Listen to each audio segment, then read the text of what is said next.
Yo, it's your boy Ado. We've got new custom tactics tutorial for you guys to try out. We used them in our first 11 weekend league games, and honestly, it was so fun to use, really overpowered, especially in the midfield areas. The formation is the 4-3-1-2. I really recommend that you at least give it a go. I wouldn't recommend any custom tactics that I haven't experimented myself, hence why I use them in our first 11 games. So I'm going to be showing you the highlights from the weekend league games, how we actually scored goals using this sort of tactic, how it works, and then after that I'll show you the exact tactics so that you can set them and try them out. So look at this attack here. We're defending in the 52nd minute, and in a split second Mbappe and Neymar are teeing up and just bombing forward. We're pushing all of our other players up front. Mbappe, who's actually our centre mid in this occasion, is kind of like a left striker, and then we do an R1 square into Atal. So that's how quick you can go from defense to attack. And because this is a narrow formation, the 4-3-1-2, you're able to really boss the midfield areas. If you have fast fullbacks, if you're able to keep your fullbacks in position, you do not give the opponent much areas to shoot. So yeah, we're going to show you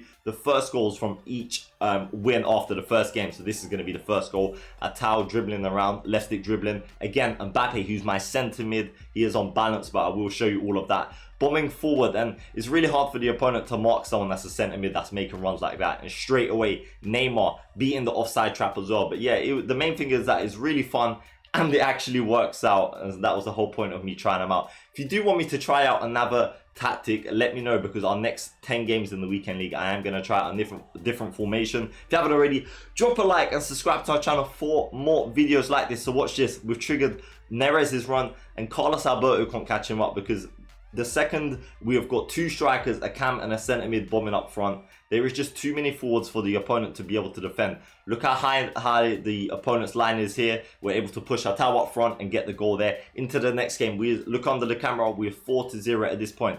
Here we go. This is what I meant. If you keep your fullbacks in position, if you're running back, then you are covered, because it's really hard for them to attack from the midfield. And here we are using Renato Sanchez kind of as like a right mid in this case. I'm not afraid to drag them out of positions because he is fast enough. We do a speed glitch here inside into Atal, and it's a really well-timed pass into Mbappe, who again is our centre mid, not our striker, but he was getting a ton of goals in that role. We do a short free kick, it doesn't work out, right? We end up sort of overcooking the pass, but you know, be a bit patient with your build-up play as well. We're also going to talk about our gameplay. Be a bit patient. Left stick dribbling. Baby Hullet is not that mobile, but we're still able to keep away from the opposition.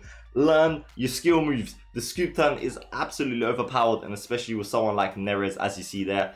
The opponent has got nowhere to go. So what happens? He gives the ball away straight away in the midfield areas, and we've got Neres and Neymar there doing a 1-2, and it's an easy goal. Into the next game now. So we are trying to defend. We've got the ball to Mori. He passed it straight into me. I'm triggering my right back in this case. He's through Dallo. When I'm bombing forward with the fullbacks, they are our last sort of line of defense, because we've got no wingers, right? You don't always want to be taking them out to position, which is why I released the ball with Dallo early so that he can go back into place. And we nearly managed to get a goal there, all from defending. But still, we got a corner after that. We're dribbling around Renato Sanchez. Theo Hernandez, we're dribbling with him, our centre-back. Left stick dribble, we fake him. You need to watch my left stick dribbling tutorial, the video before this. It will definitely help you out. I recommend it. So this game, we was 9-1 in foot champs. We're passing it around the back. Look how much pressure. Let's just rewind this. Look how much pressure the guy is putting on me, right? This is at 0-0, and I'm pretty sure this opponent was pretty good. He's got 3 players around Renato Sanchez. In midfield, he's got a load of players around mine. But in this 4-3-1-2, you will always have options somewhere. Look at the left winger. Well, in this case, he's acting like a left winger, making a run. But I'm not going to pass to him because that will give it away. But still, be patient, dribble around. You will find someone open. Neres is in acres of space. What am I going to do with him? Dribble around into Mbappe. 1-2, a little turn back, fake shot. Unbelievable goal. And then this is the last clip here before I show you the exact sort of highlight. So here we're just jockeying. Mbappe, in this case, our centre mid, has managed to defend the ball. His slide tackles really rash. We trick him. We get the ball back. A little bit lucky there, I will admit. We've triggered Neymar's run. Neres, left stick dribbling, just waiting for him to make a mistake, waiting for him to drag someone out into Neymar, and that's the goal. As you can see under the camera, we are 10-1 in foot champs. And this is our team. It is a road to glory. Honestly, a lot of people say, oh, it's because you got a good team and stuff. I've proved it time and time again when I'm on a 50k weekend league, when I'm on a 150k weekend league. It is not necessarily down to your team, it's down to your tactics and you as a FIFA player. And if you've only got a 200k budget, use meta players that are around the 200k budget. You do not need to have a lot of coins. So let's just remove these overlays off the screen and I'll run you through the actual tactics now and explain them a little bit more, because you'll understand why I have like Mbappe bombing forward as a centre mid and stuff like that. So if you don't know, our ultra defensive is the 4-2-3-1, our attacking is the 4-4-2, and ultra attacking is the 3-5-2. Same as our previous tactics video. So we're just going to be showing you the 4-3-1-2. So in game via the D-pad, we go defensive. This is what I started with for my first 11 weekend league games. So what we have got is defensive style balance. You don't want to mess around with that because it would just be too offensive. Width is 4. I like it personally a little bit narrow with all the formations I use, but 5-4 is pretty much optimum. Maybe 3 if you're going like ultra defensive. Depth 4 or 5 is what I always recommend around that for starting. Offensive style could go for long ball. That's probably the only one I would recommend to start the game, because the other one's possession's a little bit mundane. It's quite slow to build up your attacks. Fast build up is very offensive and you will get caught out. So long ball is really good for through balls or the balance, but I have mine on balance. But yeah, this is the main thing here. Your offensive width, I have it on 1. Why do I have it on 1? We are using a narrow formation. Why would you have a high width if you're using a narrow formation? If you wanted to have high width, use the 4-4-2. Use the 3-5-2, even the 5-3-2. Use something with wingers, right? So it makes sense. If you're playing something narrow, keep the width narrow. The areas you want to be attacking is through the middle. That's the whole point of this formation. Your fullbacks, you want them to be solid, and your centre mids and strikers, you're going to want them bombing forward and playing together as a team. Quick passes, triggering their runs, doing little skill moves, ball rolls, scoop turns, Balassi flicks whenever, you know, bridge kills, that sort of thing. Players in box 4 or 5 is pretty much all you want. Corners and free kicks, I'm always going short if you've watched me play on stream. If you want to watch us play our next weekend in games, the Twitch link is in the description below, twitch.tv/Adam13. So that is the reason why we have 1 offensive whip. Like I said, the 4-3-1-2 is the more attacking version of the 4-1-2-1-2 narrow, which is actually why I like it, because that centre mid is that DM, the main CDM in the 4-1-2-1-2 is now a centre mid, so he pushes up a little bit more, and this allows you to just press a little bit quicker and get the ball forward from defense to attack quicker as well. So this is how I line up. You could, instead of having like an Mbappe there, like a forward, you could have a box-to-box player, so someone like a Bruno Fernandes, player of the month, team of the year, De Bruyne. Those sort of players would be absolutely perfect there. Even like Arturo Vidal, his foot birthday card, the SBC, because he's got good shooting, pace defending. But it's working for me with Mbappe, and I'll show you why. Because with our player instructions, we've got both fullbacks on stay back while attacking. Sambia, my right back, is my left back, 4-star weak foot. I have to make do with that. Make sure they're on stay back while attacking.